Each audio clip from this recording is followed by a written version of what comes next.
देवराजसेवमाण पावनाग्रिपङ्कजं व्यालयज्ञसूत्रमिन्दुशेखरं कृपाकरं नारदादियोगिवृन्दवन्दितं दिगम्बरं काशिकापुराधिनाथकालभैरवं भजे। भानुकोटिभास्वरं भवाब्दितारकं परं नीलकण्ठमिस्फितातदायकं त्रिलोचनं कालकालमम्बुजाक्षमक्षूलमक्षरं काशिकापुराधिनाथकालभैरवं भजे।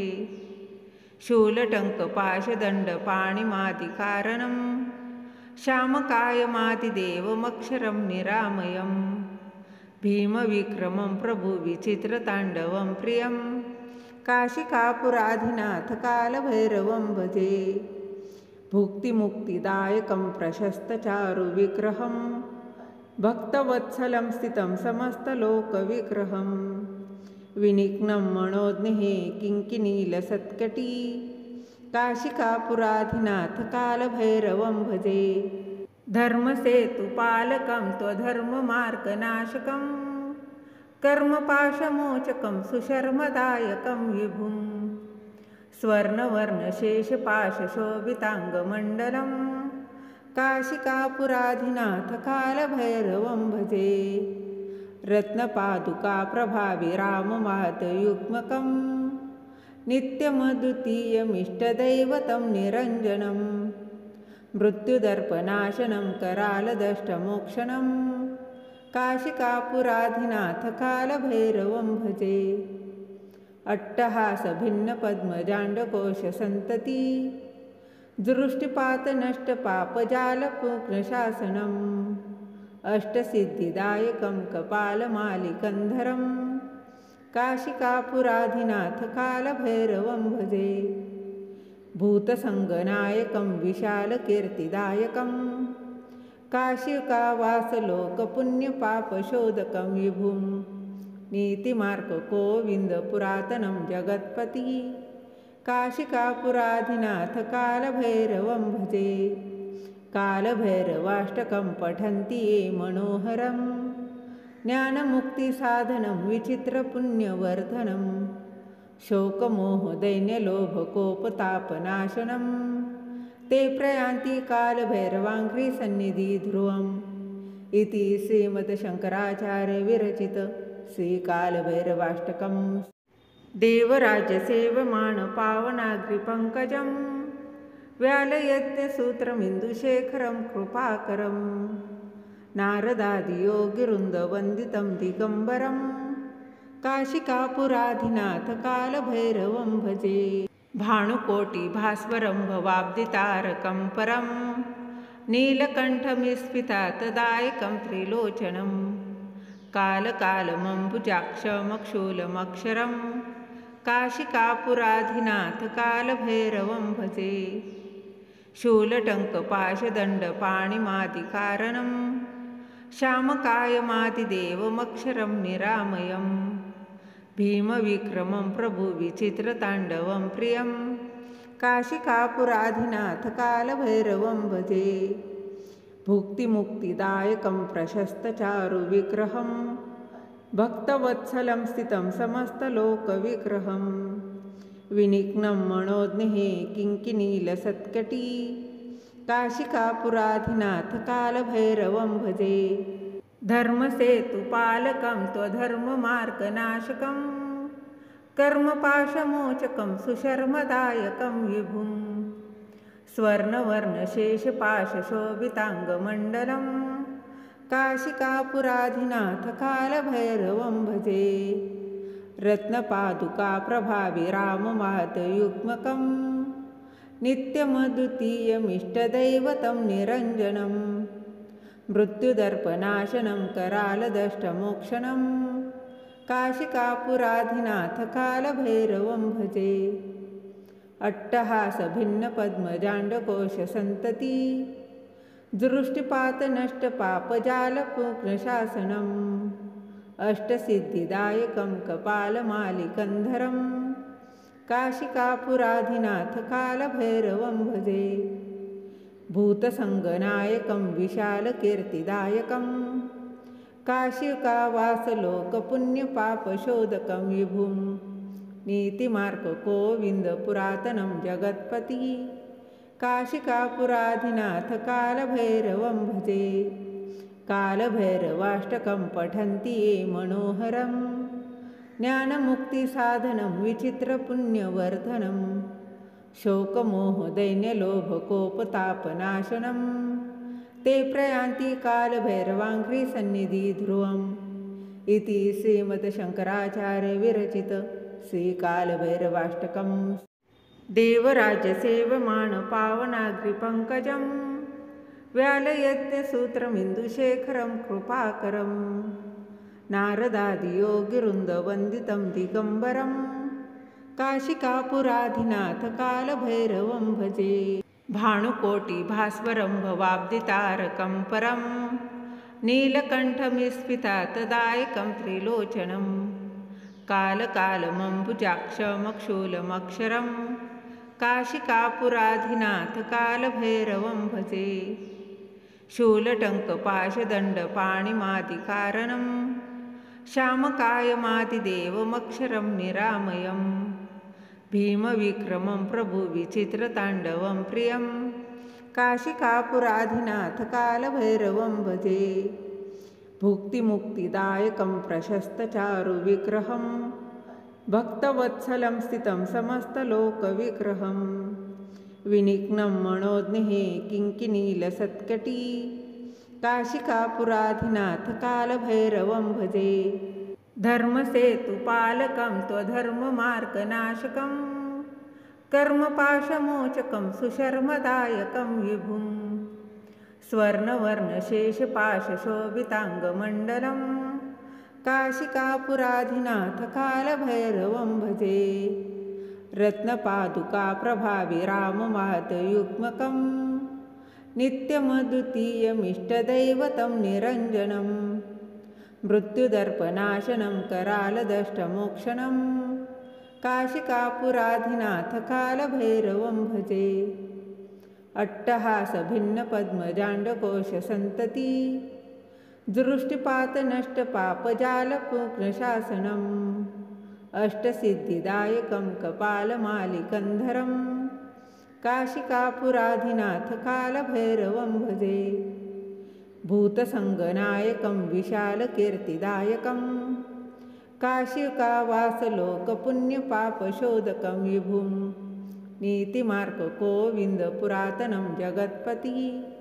काशिकापुराधिनाथ कालभैरवं भजे कालभैरवाष्टकं पठन्ति ये मनोहरं ज्ञानमुक्तिसाधनं विचित्रपुण्यवर्धनं शोकमोहदैन्यलोभकोपतापनाशनं ते प्रयान्ति कालभैरवाङ्घ्रिसन्निधि ध्रुवम् इति श्रीमद्शङ्कराचार्यविरचित श्रीकालभैरवाष्टकं देवराज्यसेवमानपावनाग्रिपङ्कजं व्यालयज्ञसूत्रमिन्दुशेखरं कृपाकरं नारदादियोगिवृन्दवन्दितं दिगम्बरं काशिकापुराधिनाथ कालभैरवं भजे भानुकोटिभास्वरं भवाब्धितारकं परं नीलकण्ठमिस्फितातदायकं त्रिलोचनं कालकालमम्बुजाक्षमक्षूलमक्षरं काशिकापुराधिनाथ कालभैरवं भजे शूलटङ्कपाशदण्डपाणिमादिकारणं श्यामकायमादिदेवमक्षरं निरामयं भीमविक्रमं प्रभुविचित्रताण्डवं प्रियं काशिकापुराधिनाथ कालभैरवं भजे भुक्तिमुक्तिदायकं प्रशस्तचारुविग्रहं भक्तवत्सलं स्थितं समस्तलोकविग्रहं विनिघ्नं मनोज्ञे किङ्किणीलसत्कटी काशिकापुराधिनाथ कालभैरवं भजे धर्मसेतुपालकं त्वधर्ममार्गनाशकं कर्मपाशमोचकं सुशर्मदायकं विभुं स्वर्णवर्णशेषपाशशोभिताङ्गमण्डलं काशिकापुराधिनाथ कालभैरवं भजे रत्नपादुकाप्रभाविराममातयुग्मकं नित्यमद्वितीयमिष्टदैवतं निरञ्जनं मृत्युदर्पनाशनं करालदष्टमोक्षणं काशिकापुराधिनाथकालभैरवं भजे। अट्टहासभिन्नपद्मजाण्डकोशसन्तती दृष्टिपातनष्टपापजालपूर्णशासनम् अष्टसिद्धिदायकं कपालमालिकन्धरं काशिकापुराधिनाथकालभैरवं भजे। भूतसङ्गनायकं विशालकीर्तिदायकं काशिकावासलोकपुण्यपापशोधकं विभुं नीतिमार्गगोविन्दपुरातनं जगत्पति काशिकापुराधिनाथकालभैरवं भजे। कालभैरवाष्टकं पठन्ति ये मनोहरं ज्ञानमुक्तिसाधनं विचित्रपुण्यवर्धनं शोकमोहदैन्यलोभकोपतापनाशनं ते प्रयान्ति कालभैरवाङ्घ्रिसन्निधिध्रुवम् इति श्रीमद्शङ्कराचार्यविरचित श्रीकालभैरवाष्टकं देवराज्यसेवमानपावनाग्रिपङ्कजं व्यालयज्ञसूत्रमिन्दुशेखरं कृपाकरं नारदादियोगिवृन्दवन्दितं दिगम्बरं काशिकापुराधिनाथकालभैरवं भजे। भानुकोटिभास्वरं भवाब्धितारकं परं नीलकण्ठमिस्फितातदायकं त्रिलोचनं कालकालमम्बुजाक्षमक्षूलमक्षरं काशिकापुराधिनाथकालभैरवं भजे। शूलटङ्कपाशदण्डपाणिमादिकारणं श्यामकायमादिदेवमक्षरं निरामयं भीमविक्रमं प्रभुविचित्रताण्डवं प्रियं काशिकापुराधिनाथकालभैरवं भजे। भुक्तिमुक्तिदायकं प्रशस्तचारुविग्रहं भक्तवत्सलं स्थितं समस्तलोकविग्रहं विनिघ्नं मनोज्ञः किङ्किणीलसत्कटी काशिकापुराधिनाथकालभैरवं भजे।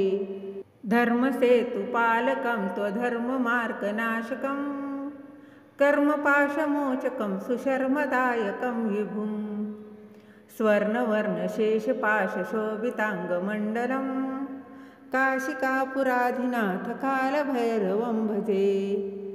रत्नपादुकाप्रभाविराममातयुग्मकं नित्यमद्वितीयमिष्टदैवतं निरञ्जनं मृत्युदर्पनाशनं करालदष्टमोक्षणं काशिकापुराधिनाथकालभैरवं भजे। अट्टहासभिन्नपद्मजाण्डकोशसन्तती दृष्टिपातनष्टपापजालपूर्णशासनम् अष्टसिद्धिदायकं कपालमालिकन्धरं काशिकापुराधिनाथकालभैरवं भजे। भूतसङ्गनायकं विशालकीर्तिदायकं काशिकावासलोकपुण्यपापशोधकं विभुं नीतिमार्गगोविन्दपुरातनं जगत्पति काशिकापुराधिनाथकालभैरवं भजे। कालभैरवाष्टकं पठन्ति ये मनोहरं ज्ञानमुक्तिसाधनं विचित्रपुण्यवर्धनं शोकमोहदैन्यलोभकोपतापनाशनं ते प्रयान्ति कालभैरवाङ्घ्रिसन्निधिध्रुवम् इति श्रीमद्शङ्कराचार्यविरचित श्रीकालभैरवाष्टकं देवराज्यसेवमानपावनाग्रिपङ्कजं व्यालयज्ञसूत्रमिन्दुशेखरं कृपाकरं नारदादियोगिवृन्दवन्दितं दिगम्बरं काशिकापुराधिनाथकालभैरवं भजे।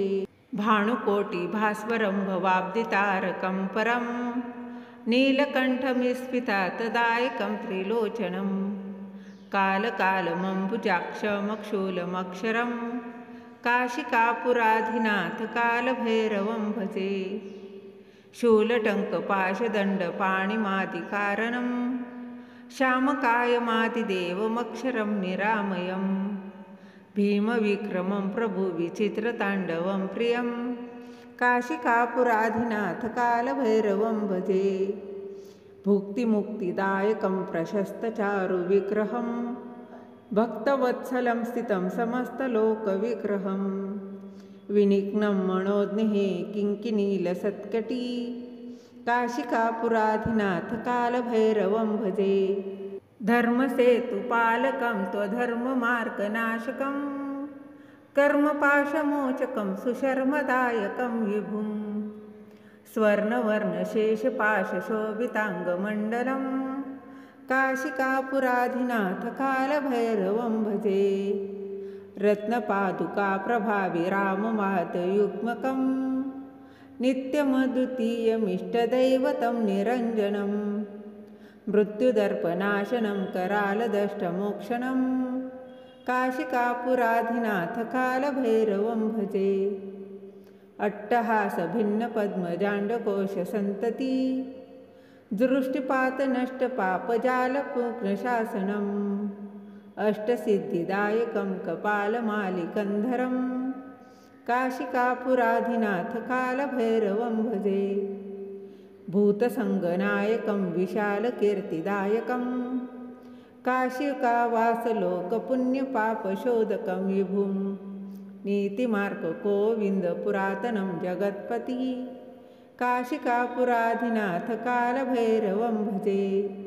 कालभैरवाष्टकं पठन्ति ये मनोहरं ज्ञानमुक्तिसाधनं विचित्रपुण्यवर्धनं शोकमोहदैन्यलोभकोपतापनाशनं ते प्रयान्ति कालभैरवाङ्घ्रिसन्निधिध्रुवम् इति श्रीमद्शङ्कराचार्यविरचित श्रीकालभैरवाष्टकं।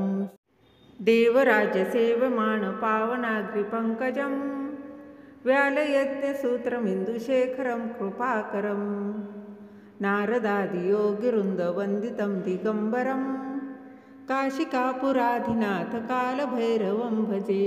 भानुकोटिभास्वरं भवाब्धितारकं परं नीलकण्ठमिस्फितातदायकं त्रिलोचनं कालकालमम्बुजाक्षमक्षूलमक्षरं काशिकापुराधिनाथ कालभैरवं भजे। शूलटङ्कपाशदण्डपाणिमादिकारणं श्यामकायमादिदेवमक्षरं निरामयं भीमविक्रमं प्रभुविचित्रताण्डवं प्रियं काशिकापुराधिनाथ कालभैरवं भजे। भुक्तिमुक्तिदायकं प्रशस्तचारुविग्रहं भक्तवत्सलं स्थितं समस्तलोकविग्रहं विनिघ्नं मनोज्ञे किङ्किणीलसत्कटी काशिकापुराधिनाथ कालभैरवं भजे। धर्मसेतुपालकं त्वधर्ममार्गनाशकं कर्मपाशमोचकं सुशर्मदायकं विभुं स्वर्णवर्णशेषपाशशोभिताङ्गमण्डलं काशिकापुराधिनाथ कालभैरवं भजे। रत्नपादुकाप्रभाविराममादयुग्मकं नित्यमद्वितीयमिष्टदैवतं निरञ्जनं मृत्युदर्पनाशनं करालदष्टमोक्षणं काशिकापुराधिनाथ कालभैरवं भजे। अट्टहासभिन्नपद्मजाण्डकोशसन्तती दृष्टिपातनष्टपापजालपूर्णशासनम् अष्टसिद्धिदायकं कपालमालिकन्धरं काशिकापुराधिनाथ कालभैरवं भजे। भूतसङ्गनायकं विशालकीर्तिदायकं काशिकावासलोकपुण्यपापशोधकं विभुं नीतिमार्गगोविन्दपुरातनं जगत्पति काशिकापुराधिनाथ कालभैरवं भजे। कालभैरवाष्टकं पठन्ति ये मनोहरं ज्ञानमुक्तिसाधनं विचित्रपुण्यवर्धनं शोकमोहदैन्यलोभकोपतापनाशनं ते प्रयान्ति कालभैरवाङ्घ्रिसन्निधिध्रुवम् इति श्रीमद्शङ्कराचार्यविरचित श्रीकालभैरवाष्टकं। देवराज्यसेवमानपावनाग्रिपङ्कजं व्यालयज्ञसूत्रमिन्दुशेखरं कृपाकरं नारदादियोगिवृन्दवन्दितं दिगम्बरं काशिकापुराधिनाथ कालभैरवं भजे। भानुकोटिभास्वरं भवाब्धितारकं परं नीलकण्ठमिस्फितातदायकं त्रिलोचनं कालकालमम्बुजाक्षमक्षूलमक्षरं काशिकापुराधिनाथकालभैरवं भजे। शूलटङ्कपाशदण्डपाणिमादिकारणं श्यामकायमादिदेवमक्षरं निरामयं भीमविक्रमं प्रभुविचित्रताण्डवं प्रियं काशिकापुराधिनाथकालभैरवं भजे। भुक्तिमुक्तिदायकं प्रशस्तचारुविग्रहं भक्तवत्सलं स्थितं समस्तलोकविग्रहं विनिघ्नं मनोज्ञे किङ्किणीलसत्कटी काशिकापुराधिनाथकालभैरवं भजे। धर्मसेतुपालकं त्वधर्ममार्गनाशकं कर्मपाशमोचकं सुशर्मदायकं विभुं स्वर्णवर्णशेषपाशशोभिताङ्गमण्डलं काशिकापुराधिनाथकालभैरवं भजे। रत्नपादुकाप्रभाविराममादयुग्मकं नित्यमद्वितीयमिष्टदैवतं निरञ्जनं मृत्युदर्पनाशनं करालदष्टमोक्षणं काशिकापुराधिनाथकालभैरवं भजे। अट्टहासभिन्नपद्मजाण्डकोशसन्तती दृष्टिपातनष्टपापजालपूर्णशासनम् अष्टसिद्धिदायकं कपालमालिकन्धरं काशिकापुराधिनाथकालभैरवं भजे।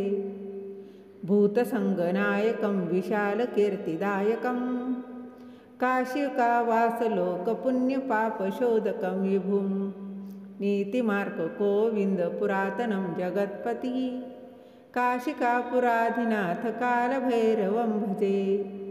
कालभैरवाष्टकं पठन्ति ये मनोहरं ज्ञानमुक्तिसाधनं विचित्रपुण्यवर्धनं शोकमोहदैन्यलोभकोपतापनाशनं ते प्रयान्ति कालभैरवाङ्घ्रिसन्निधिध्रुवम् इति श्रीमद्शङ्कराचार्यविरचित श्रीकालभैरवाष्टकं देवराजसेव्यमाणपावनाग्रिपङ्कजं व्यालयज्ञसूत्रमिन्दुशेखरं कृपाकरं नारदादियोगिवृन्दवन्दितं दिगम्बरं काशिकापुराधिनाथकालभैरवं भजे।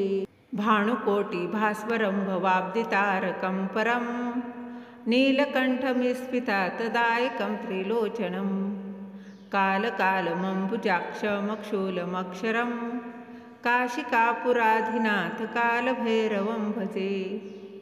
शूलटङ्कपाशदण्डपाणिमादिकारणं श्यामकायमादिदेवमक्षरं निरामयं भीमविक्रमं प्रभुविचित्रताण्डवं प्रियं काशिकापुराधिनाथकालभैरवं भजे।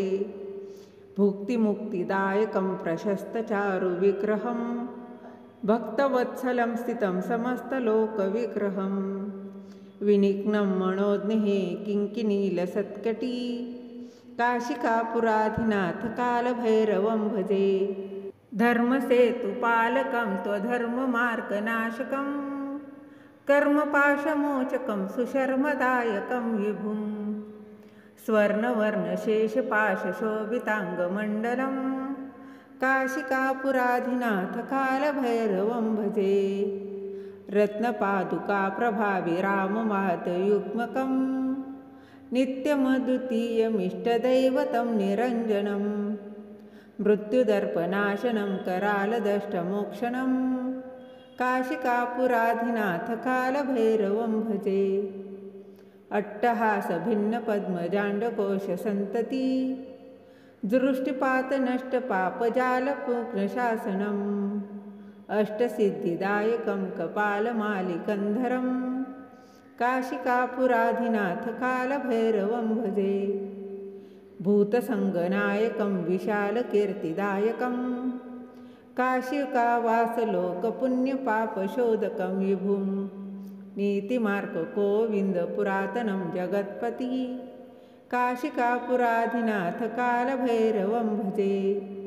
कालभैरवाष्टकं पठन्ति ये मनोहरं ज्ञानमुक्तिसाधनं विचित्रपुण्यवर्धनं शोकमोहदैन्यलोभकोपतापनाशनं ते प्रयान्ति कालभैरवाङ्घ्रि सन्निधि ध्रुवम् इति श्रीमद्शङ्कराचार्यविरचित श्रीकालभैरवाष्टकम् देवराज्यसेवमानपावनाग्रिपङ्कजं व्यालयत्यसूत्रमिन्दुशेखरं कृपाकरं नारदादियोगिवृन्दवन्दितं दिगम्बरं काशिकापुराधिनाथकालभैरवं भजे भानुकोटिभास्वरं भवाब्दितारकं परं नीलकण्ठमिस्फितातदायकं त्रिलोचनं कालकालमम्बुजाक्षमक्षूलमक्षरं काशिकापुराधिनाथकालभैरवं भजे शूलटङ्कपाशदण्डपाणिमादिकारणं श्यामकायमादिदेवमक्षरं निरामयं भीमविक्रमं प्रभुविचित्रताण्डवं प्रियं काशिकापुराधिनाथकालभैरवं भजे भुक्तिमुक्तिदायकं प्रशस्तचारुविग्रहं भक्तवत्सलं स्थितं समस्तलोकविग्रहं विनिघ्नं मनोज्ञे किङ्किणीलसत्कटी काशिकापुराधिनाथकालभैरवं भजे धर्मसेतुपालकं त्वधर्ममार्गनाशकं कर्मपाशमोचकं सुशर्मदायकं विभुं स्वर्णवर्णशेषपाशशोभिताङ्गमण्डलं काशिकापुराधिनाथकालभैरवं भजे रत्नपादुकाप्रभाविराममातयुग्मकं नित्यमद्वितीयमिष्टदैवतं निरञ्जनं मृत्युदर्पनाशनं करालदष्टमोक्षणं काशिकापुराधिनाथकालभैरवं भजे अट्टहासभिन्नपद्मजाण्डकोशसन्तति दृष्टिपातनष्टपापजालपूर्णशासनम् अष्टसिद्धिदायकं कपालमालिकन्धरं काशिकापुराधिनाथकालभैरवं भजे भूतसङ्गनायकं विशालकीर्तिदायकं काशिकावासलोकपुण्यपापशोधकं विभुं नीतिमार्गगोविन्दपुरातनं जगत्पति काशिकापुराधिनाथकालभैरवं भजे कालभैरवाष्टकं पठन्ति ये मनोहरं ज्ञानमुक्तिसाधनं विचित्रपुण्यवर्धनं शोकमोहदैन्यलोभकोपतापनाशनं ते प्रयान्ति कालभैरवाङ्घ्रि सन्निधि ध्रुवम् इति श्रीमद्शङ्कराचार्यविरचित श्रीकालभैरवाष्टकम् देवराज्यसेवमानपावनाग्रिपङ्कजं व्यालयत्यसूत्रमिन्दुशेखरं कृपाकरं नारदादियोगिवृन्दवन्दितं दिगम्बरं काशिकापुराधिनाथकालभैरवं भजे भानुकोटिभास्वरं भवाब्दितारकं परं नीलकण्ठमिस्फितातदायकं त्रिलोचनं कालकालमम्बुजाक्षमक्षूलमक्षरं काशिकापुराधिनाथकालभैरवं भजे शूलटङ्कपाशदण्डपाणिमादिकारणं श्यामकायमादिदेवमक्षरं निरामयं भीमविक्रमं प्रभुविचित्रताण्डवं प्रियं काशिकापुराधिनाथकालभैरवं भजे भुक्तिमुक्तिदायकं प्रशस्तचारुविग्रहं भक्तवत्सलं स्थितं समस्तलोकविग्रहं विनिघ्नं मनोज्ञे किङ्किणीलसत्कटी काशिकापुराधिनाथकालभैरवं भजे धर्मसेतुपालकं त्वधर्ममार्गनाशकं कर्मपाशमोचकं सुशर्मदायकं विभुं स्वर्णवर्णशेषपाशशोभिताङ्गमण्डलं काशिकापुराधिनाथकालभैरवं भजे रत्नपादुकाप्रभाविराममातयुग्मकं नित्यमद्वितीयमिष्टदैवतं निरञ्जनं मृत्युदर्पनाशनं करालदष्टमोक्षणं काशिकापुराधिनाथकालभैरवं भजे अट्टहासभिन्नपद्मजाण्डकोशसन्तति दृष्टिपातनष्टपापजालपूर्णशासनम् अष्टसिद्धिदायकं कपालमालिकन्धरं काशिकापुराधिनाथ कालभैरवं भजे। भूतसङ्गनायकं विशालकीर्तिदायकं काशिकावासलोकपुण्यपापशोधकं विभुं नीतिमार्गगोविन्दपुरातनं जगत्पतिः काशिकापुराधिनाथ कालभैरवं भजे। कालभैरवाष्टकं पठन्ति ये मनोहरं ज्ञानमुक्तिसाधनं विचित्रपुण्यवर्धनं शोकमोहदैन्यलोभकोपतापनाशनं ते प्रयान्ति कालभैरवाङ्घ्रिसन्निधिध्रुवम् इति श्रीमद्शङ्कराचार्यविरचित श्रीकालभैरवाष्टकम्।